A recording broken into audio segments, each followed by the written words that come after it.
And hello, good people of the internet. It is I, Tommy Kelly. This is Adventures in Woo Woo, and this is going to be a 5-card divination using the 40 servants for Saphira.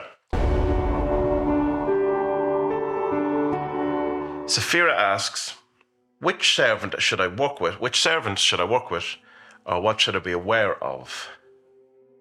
I'm going to do more of what should I be aware of, because I think the first half of the question will be answered by that.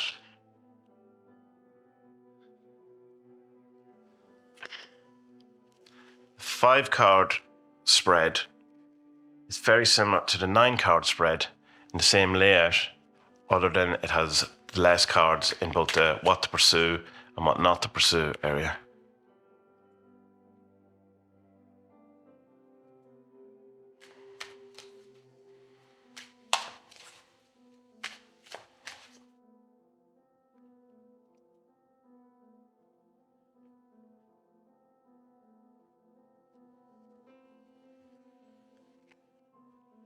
I really wish I was better at shuffling.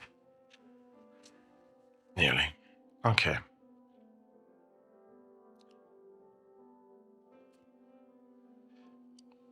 Remember now we have reversed cards.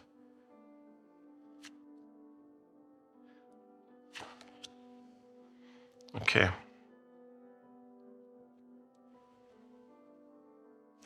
So, the heart of the matter of what is that, which is this card. This is what the whole crux of the whole issue is. What should you be aware of? It's a lack of ideas, or a lack of new approaches, or doing different things, or allowing new things in.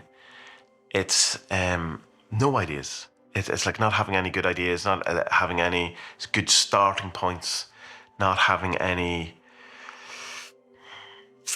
It would be almost, I suppose, like a creative stall, or like say something like a writer's block or something, which has led to a sort of a wanting to run away. The monk is like about retreat and going into silence and simplicity and that, a serenity and pulling away from the world. But this is upside down, would be like, what's the dysfunctional side of that? It's running away. It's trying to escape. It's, rather than simplifying, it's ignoring. It's, a metaphor would be that, rather than cleaning your room, you just brush everything under the carpet, or you put everything in the cupboard, or stuff like that. It's not actually doing the thing. And of course, there's a nourishment, a reason, like the creativity, the kind of earth thing, the mother, the looking after yourself, and all of that seems to be where the problem is. Or it's informing this. So that could be something to do with, being a mother, your mother, mothers in general, some sort of mother archetype thing. Or it could be just that thing of not mothering yourself. That, I suppose, when you think of the idea of creativity and ideas and stuff like that, while sometimes I say conduit, I was reading a thing recently and I was talking about the whole idea of that ideas, you become impregnated with ideas, and then you have the whole thing where you have the gestation period of it, and then finally you become you give birth to the thing into the world, whatever. And so I was saying that maybe that with regard to whatever the creativity thing that's making you want to run away and escape, and it's the upside down serenity is coming from that you're not feeling nurtured in your creative side, that you're not allowing yourself or the ability to be infused, impregnated, whatever word you want for, with this kind of creativity, ideas, art, plans. And so then the thing to avoid is thinking about it, or meditating on it, or ruminating, or kind of, in one set, I suppose in one way, because contemplator is like kind of allowing your self-conscious to come up with the ideas or whatever. So just avoid all of those type of things altogether. Don't be kind of mess around in idea space. Don't be trying to force the ideas. Don't be trying to, do all those things that we would normally do to generate creativity or whatever. It's saying just, well, whatever is happening, just accept it. That it's okay. That it's the more you force it, the more you try, the more even if it's even if you try to not force it, it's still in some way a strategy that is going to not get you what you want, because it's still a kind of a forcing of something. And there's a kind of a feel that I just want to pull the mother to the side, because this feels right. It's like as if she's looking at all of this. She seems somewhat separate from this.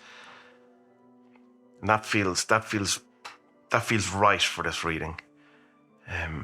That there's something separate about that she's looking at this. And she's looking straight ahead at the inverted stuff.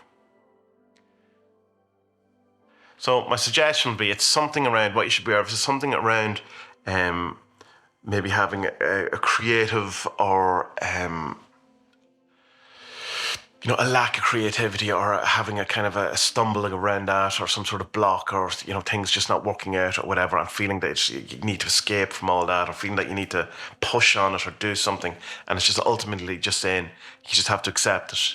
Sometimes this is just the way it is. We can't have great ideas all the time. We can't be totally a creative spirit all the time. And the more we force it, the more we want it, the less we are allowing, the less we're going to be able to fulfill our needs as a creative, archetypical mother. There's a thing in this as well that just while I'm talking about this, that something I find what regards to creativity and ideas and things, when things arrive, be that a song, a story, an image, a picture, something that I want to do, there's a very kind of a defining kind of moment where you can almost say or call like a download, where just you can feel the idea or the thing descending on you, and my job, I feel, is rather than trying to imprint me on it or force it into be whatever I want it to be, or tell it what it is, or kind of mold it or make it be malleable into the kind of my image, if you want, is to allow it to descend, to manifest in its wholest form as it wants to be, without my influence, without my kind of stain, for want of a better word, on it. And in some way, I liken it to be a bit like a midwife. You're bringing the baby in, you're bringing the idea in, you're bringing that in. Of course, there's still going to be part of you that's you're going to be the filter that comes through. It's still going to be you or whatever. But as much as possible, and to allow it to be what it is rather than you want it to be or what you think it should be. And sometimes I'm writing a song, it's almost, when I'm doing that, is I'm trying to not necessarily remember it, but recognize it. Because you'll play the chords and you'll be singing the melody and you're trying to feel it out, not even coming up with it. You're trying to go, oh, that's it, there it is, that's it there. And then next, no, that's not it. And it's like you're remembering, or I don't know, finding it, discovering it, or whatever. But something that's already there. It's like you're kind of chipping away at it or something, rather than making it. And I think there's something in that too as well, that it's kind of saying that you need to let the ideas, the creativity, the stuff be what it is, rather than necessarily what you want it to be. Just go with it, whatever it is presenting itself. Don't try to frame it in your own way, or push it, or make it thing. And stop trying to run away. Everything is okay. Okay, so yeah, that's an interesting one. It could probably there's a lot there, given that the 5 card, and I could go on, but I'll start repeating myself at this point. So it'll be interesting to see what's you feel about that, if it resonates with you in any way. So yeah, thanks very much, Vera, for the question, and thank you to everyone else who were watching this video, even if it wasn't your question, and hopefully it was helpful for you too in how I approach reading the cards. So it was great to finally get a reading where we had some reversals. That's the first one that has come up, even in my own readings for myself, so that's great. I'm delighted that that extra bit of nuance can be added to the deck if we so choose to do so. I'm not saying every reading I will do it, but I'm certainly happy when it comes out. It seemed to be fitting in this one.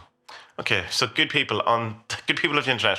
Until next time, may our best days be ahead and be well.